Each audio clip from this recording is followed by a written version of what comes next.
क्या आपको पता है?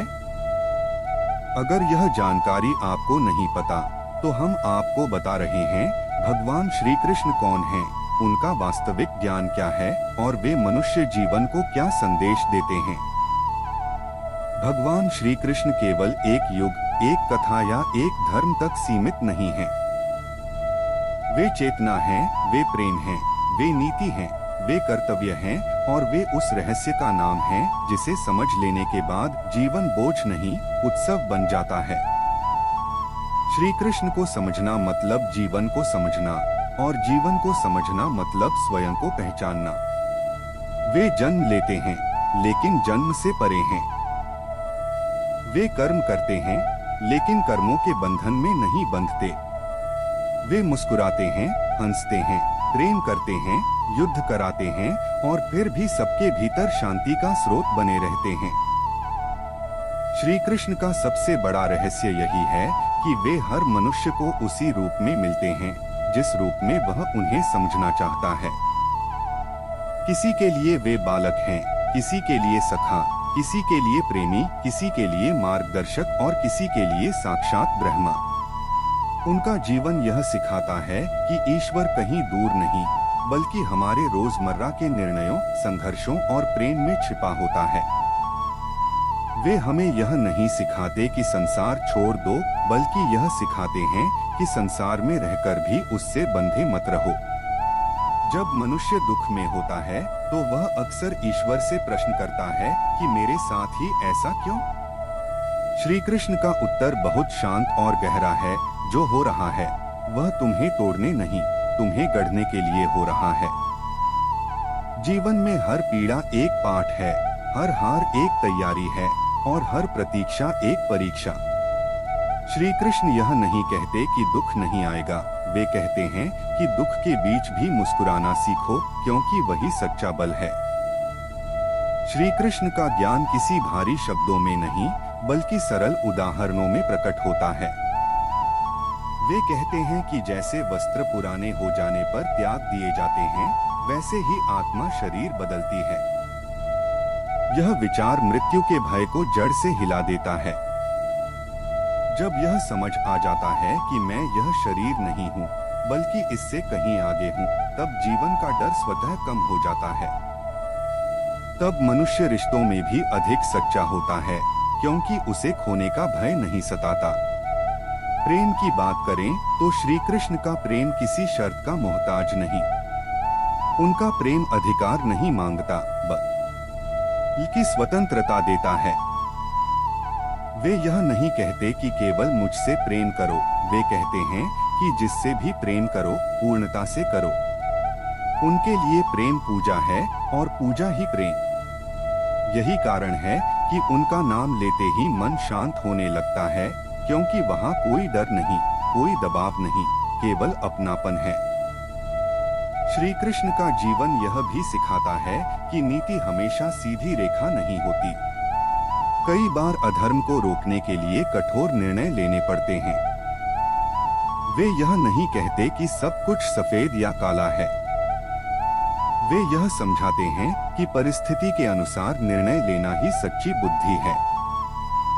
लेकिन एक शर्त के साथ, निर्णय अहंकार से नहीं, कर्तव्य से लिया जाए। जब मनुष्य अपने स्वार्थ से ऊपर उठकर निर्णय लेता है, तब वह कृष्ण के मार्ग पर होता है। कर्म के विषय में उनका ज्ञान अत्यंत गहरा है। वे कहते हैं कि कर्म करना तुम्हारा अधिकार है, फल पर अधिकार नहीं। यह वाक्य सुनने में सरल लगता है, लेकिन जीवन में इसे उतार लेना सबसे कठिन है। इसका अर्थ यह नहीं कि प्रयास मत करो, बल्कि इसका अर्थ है कि परिणाम के डर से मुक्त होकर अपना श्रेष्ठ दो।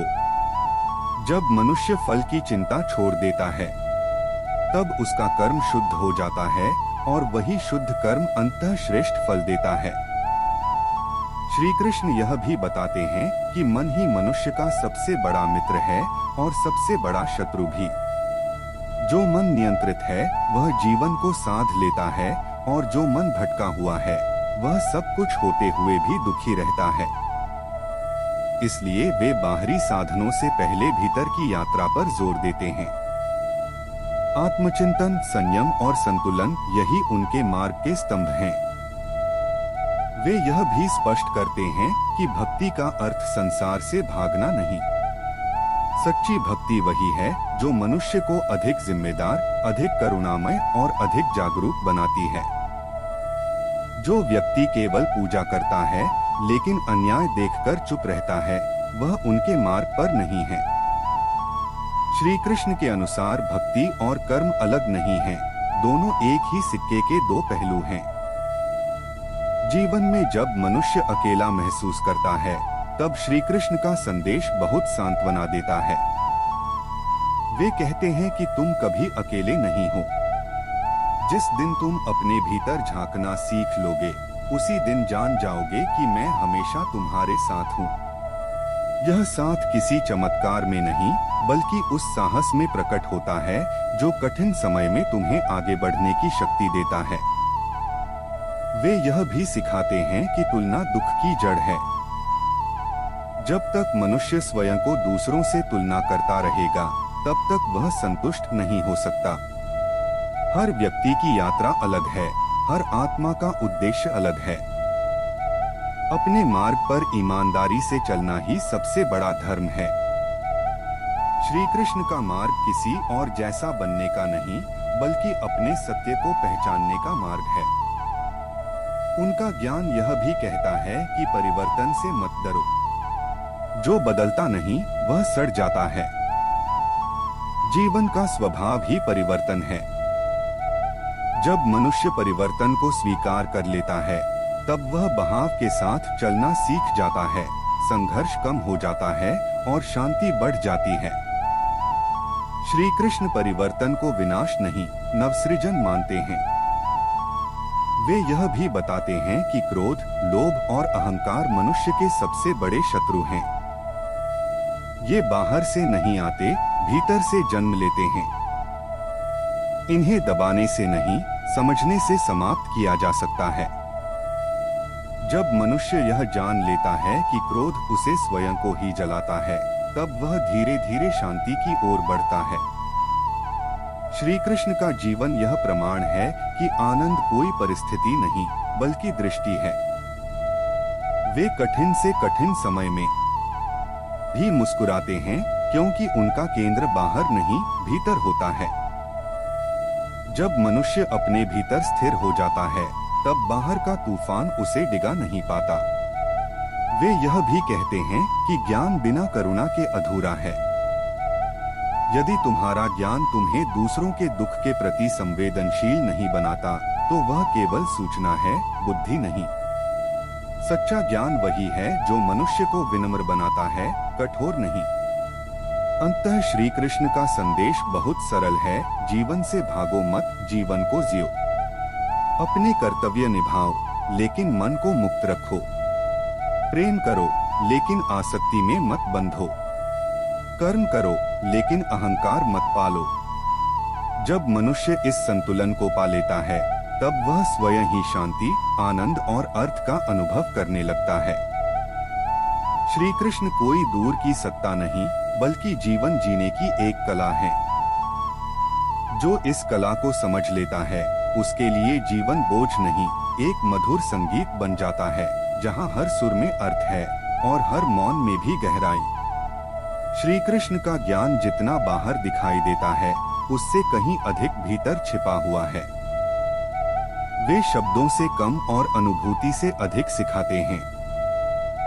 उनके अनुसार जीवन को समझने के लिए केवल सुनना पर्याप्त नहीं, बल्कि अनुभव करना आवश्यक है। जब मनुष्य केवल सुनता है, तो ज्ञान स्मृति में रहता है। जब अनुभव करता है, तो वही ज्ञान चेतना बन जाता है। श्री कृष्ण चेतना के देवता हैं, और चेतना का अर्थ है हर क्षण जागरूक रहना। वे यह स्पष्ट करते हैं कि मनुष्य की सबसे बड़ी भूल यह है कि वह भविष्य की चिंता और अतीत के बोझ में वर्तमान को खो देता है। जो अभी है, वही सत्य है। जो बीत गया, वह स्मृति है, और जो आने वाला है, वह कल्पना। लेकिन मनुष्य इन दोनों के बीच फंसकर जीवन को अधूरा जीता है। श्री कृष्ण वर्तमान में पूर्ण रूप से जीने की शिक्षा देते हैं, क्योंकि वही एकमात्र क्षण है जहां परिवर्तन संभव है। उनके अनुसार भय अज्ञान से जन्म लेता है। जब मनुष्य स्वयं को कमजोर समझता है, तभी वह डरता है। लेकिन जिस दिन वह यह जान लेता है कि उसके भीतर असीम शक्ति है, उसी दिन भय स्वतः मिटने लगता है। श्री कृष्ण किसी को निर्बल नहीं मानते। वे कहते हैं कि हर आत्मा में वही शक्ति है, बस उसे पहचानने की आवश्यकता है। वे यह भी समझाते हैं कि मौन भी एक उत्तर होता है। हर प्रश्न का उत्तर शब्दों में नहीं दिया जा सकता। कई बार मौन ही सबसे गहरा उत्तर होता है, क्योंकि सत्य शब्दों से बड़ा होता है। जीवन में कई ऐसे क्षण आते हैं जहां तर्क असफल हो जाता है, लेकिन अनुभूति मार्ग दिखा देती है। श्री कृष्ण उस अनुभूति की ओर ले जाते हैं। मनुष्य अक्सर यह सोचता है कि सुख पाने के लिए कुछ पाना जरूरी है, लेकिन श्री कृष्ण कहते हैं कि सुख पाने के लिए कुछ छोड़ना अधिक आवश्यक है। अहंकार, अपेक्षा और अनावश्यक इच्छाएं। जितनी कम अपेक्षाएं, उतना अधिक संतोष, और संतोष ही सच्चा धन है। वे यह भी बताते हैं कि रिश्ते बंधन नहीं होते, बंधन अपेक्षाएं बनाती हैं। जब प्रेम स्वतंत्र होता है, तब वह खिलता है। जब प्रेम पर अधिकार जमाया जाता है, तब वह घुटने लगता है। श्री कृष्ण का प्रेम मुक्त है, इसलिए वह अमर है। वे सिखाते हैं कि प्रेम करो, लेकिन किसी को कैद मत करो।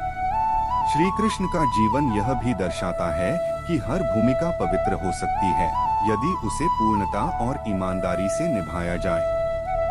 वे बालक भी हैं, मित्र भी हैं, मार्गदर्शक भी हैं, और आवश्यकता पड़ने पर कठोर निर्णय लेने वाले भी।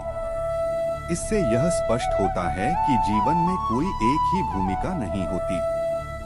समय के अनुसार स्वयं को ढालना ही बुद्धिमत्ता है। वे यह भी कहते हैं कि अकेलापन और एकांत अलग अलग हैं। अकेलापन भीतर की रिक्तता है, जबकि एकांत आत्मा से मिलने का अवसर। जो व्यक्ति स्वयं के साथ बैठ सकता है, वही वास्तव में शांत है। श्री कृष्ण एकांत को डर नहीं, साधना मानते हैं। मनुष्य जब असफल होता है, तो स्वयं को दोषी ठहराने लगता है। लेकिन श्री कृष्ण असफलता को भी शिक्षक मानते हैं। हर असफलता यह बताती है कि अभी सीखना बाकी है। जो गिरकर उठना सीख लेता है, वही वास्तव में आगे बढ़ता है। जीवन में ठहराव नहीं, निरंतरता आवश्यक है। वे यह भी सिखाते हैं कि हर व्यक्ति तुम्हारे जीवन में किसी उद्देश्य से आता है, कुछ सिखाने, कुछ याद दिलाने या कुछ छोड़ जाने के लिए। जो चला गया, उसने भी अपना कार्य पूरा किया। उसे पकड़कर रखने की कोशिश दुख को जन्म देती है। स्वीकार करना ही मुक्ति है। श्री कृष्ण के अनुसार आत्मसम्मान और अहंकार में बहुत सूक्ष्म अंतर है। आत्मसम्मान आत्मा की शक्ति है, जबकि अहंकार आत्मा पर पड़ा आवर। जो व्यक्ति स्वयं का सम्मान करता है, वह दूसरों का भी सम्मान करता है। लेकिन जो अहंकार में डूबा होता है, वह स्वयं भी अशांत रहता है और दूसरों को भी अशांति देता है। वे यह भी बताते हैं कि जीवन में संतुलन सबसे बड़ा तप है। न अधिक भोग, न अधिक त्याग। मध्य मार्ग ही स्थिरता देता है। जो चरम पर जाता है, वह टूटता है। जो संतुलन में रहता है, वह टिकता है। श्री कृष्ण का संदेश यह नहीं कि तुम महान बनो, बल्कि यह है कि तुम सच्चे बनो। सच्चाई में ही शांति है। जो व्यक्ति स्वयं से झूठ नहीं बोलता, वही ईश्वर के निकट होता है। क्योंकि ईश्वर सत्य है और सत्य से दूरी ही दुर्लभ है। अंत में उनका यही संकेत है कि जीवन को समझना नहीं, जीना है। जब जीवन को बोझ समझना बंद कर दोगे, तब वह स्वयं ही सरल हो जाएगा। जो स्वीकार कर लेता है वही मुक्त होता है, और जो मुक्त है वही वास्तव में जीवित है।